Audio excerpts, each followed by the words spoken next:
नहीं रखूंगा, कभी नहीं रखूंगा, समझे? मुझे बोला है ना, तुम मेरी शक्ल कभी नहीं देखोगे, कभी नहीं देखोगे तुम लोग मेरी शक्ल। बाबूजी, आपने कुछ खाया? हाँ।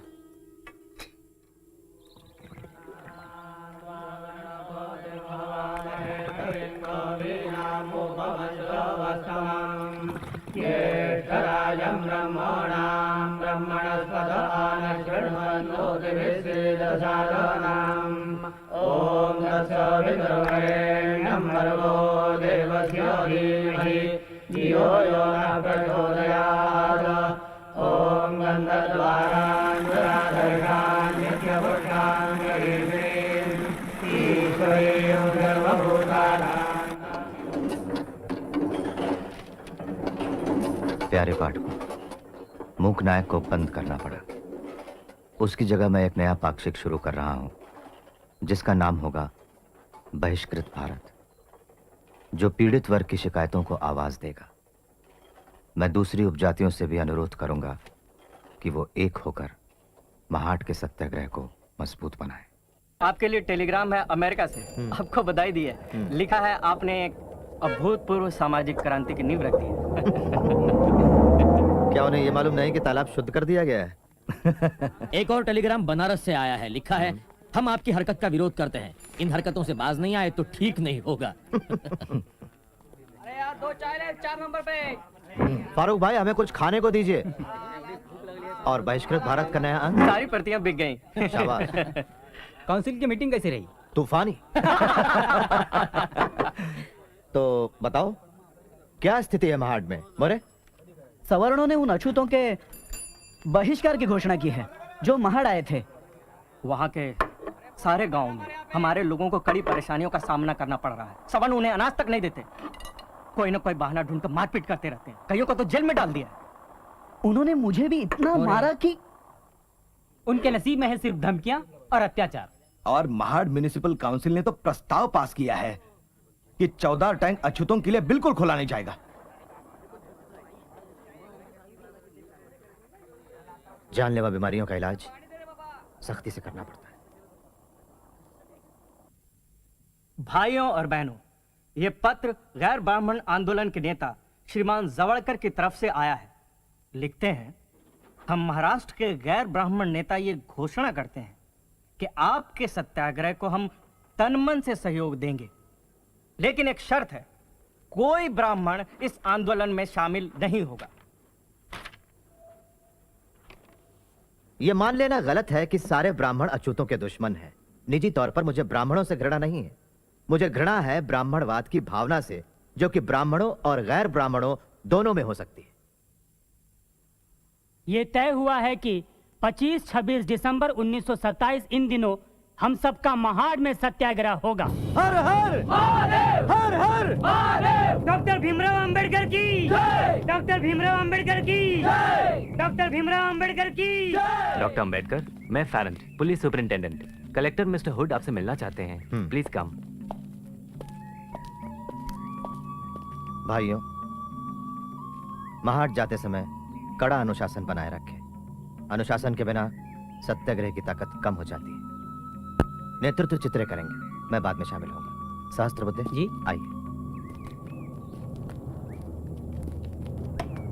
चलो महाड़, अस्पृश्यता नष्ट करो, अस्पृश्यता नष्ट करो। डॉक्टर अंबेडकर की जय, डॉक्टर अंबेडकर की जय।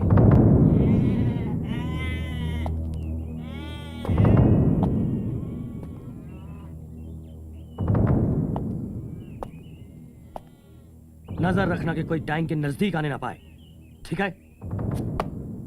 आप मुझे थोड़ा समझने की कोशिश कीजिए। सवर्णों ने कोर्ट में दावा किया है कि टैंक उनकी अपनी निजी मिल्कियत है और सिविल कोर्ट ने उन्हें स्टे ऑर्डर दे दिया है। मिस्टर हुड, आप और मैं दोनों अच्छी तरह से यह बात जानते हैं कि यह दावा सरासर झूठा है। अब ये सब तो कोर्ट ही तय करेगा कि सवर्णों का दावा सच्चा है या झूठा। लेकिन इस सत्याग्रह का एकमात्र उद्देश्य यही था कि हम उस तालाब से पानी पिएं। देखिए, अगर आप जिद करेंगे तो मुझे गिरफ्तारियां करनी पड़ेंगी और ये अदालत की बेइज्जती का जुर्म होगा। क्या आप अपने 10,000 लोगों को जेल भिजवाना चाहते हैं? इससे कौन सा मकसद हल होगा? आप तो जानते हैं मैं आपके आंदोलन के खिलाफ नहीं हूं। 4 या 5 लोगों के समुदाय को प्रतिबंध लगाने के हुक्म को मैंने बड़ी मुश्किल से टाला है। थैंक यू, हम आपके आभारी हैं। क्या मैं आप लोगों की कॉन्फ्रेंस में बात कर सकता हूं? बस चंद मिनटों के लिए, जुलूस के टैंक की तरफ निकलने से पहले। ये हो सकता है। अब इजाजत दीजिए, वहां बहुत सारे लोग इंतजार में होंगे। Thank you. ये परिषद इस देश में समानता के एक युग की शुरुआत करने के लिए बुलाई गई है। हिंदुस्तानी इतिहास में इसकी कोई मिसाल नहीं है। मैं इसकी तुलना सिर्फ उस मीटिंग से करूंगा जो फ्रांस में सन 1789 में हुई थी और जो फ्रांसीसी क्रांति की शुरुआत थी। हमारी परिषद हिंदुस्तान में ऐसी ही एक सामाजिक क्रांति की शुरुआत है। हम एक लड़ाई का ऐलान करने के लिए जमा हुए हैं और याद रखिए, हमारा उद्देश्य सिर्फ छुआछूत दूर करना ही नहीं है, बल्कि उसकी जड़ को, जाति प्रथा को ही यहां से उखाड़ फेंकना है। हम लोग कोई अमर नहीं हो जाएंगे पानी पीने से उस तालाब का, लेकिन हमारा यह कदम साबित करेगा कि हम लोग भी इंसान हैं। हमें यह सिद्धांत लागू करना है कि हिंदुस्तान में किसी भी व्यक्ति की योग्यता उसके जन्म के अनुसार नहीं, बल्कि उसके गुणों से तय होगी। यहां हम हिंदुस्तानी समाज की नई रचना करेंगे, जहां ना ही जाति प्रथा होगी और ना ही वर्ग भेद होगा। हमें यह विचार अपनाना होगा कि सभी व्यक्ति समान रूप से पैदा होते हैं और समान रूप से मरते हैं।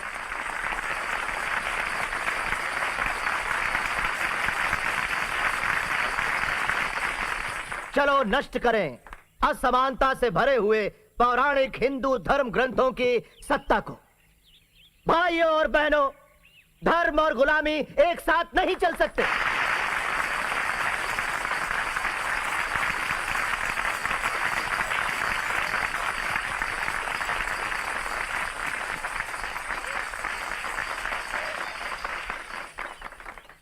भाइयों और बहनों, वैसे तो जन्म से मैं ब्राह्मण हूं, लेकिन मनुस्मृति के सिद्धांतों का स्पष्ट निंदक हूं।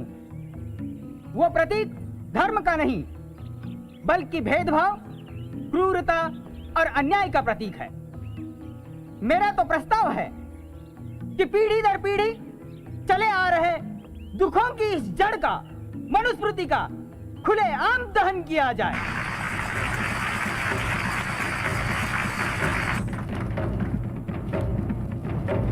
क्षुद्रतु कार्ये दास्यम कृतभकृतमेव वा दास्यायौ हि सृष्टोऽसौ ब्राह्मण्यास्य स्वयं भुवा। वैश्य शूद्रो प्रयत्नेन स्वानि कर्माणि कारयेत् तौ हि चितो स्वकर्मभ्य शोभयेतामिदं जगत्। न स्वामिना निसृष्टोऽपि शूद्रादास्याद् विमुच्यते। निसर्गजं हिततस्य कस्तस्मात् तपोहति।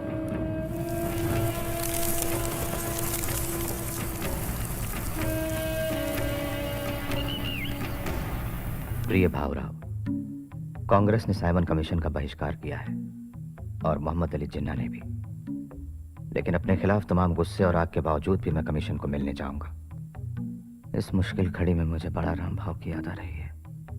वो अगर जिंदा होते तो उन्होंने मुझे पूरा सहयोग दिया होता। लॉ कॉलेज में पढ़ाने के बाद आज मैं पूना जा रहा हूँ। वहां कल मेरी साइमन कमीशन के साथ मीटिंग है। साहब, अपना ख्याल रखना। मड़के बुआ कह रहे थे आपके दुश्मन कभी। रामो, तुम्हें अभी भी बुखार है, दवाइयाँ लेना मत भूलना।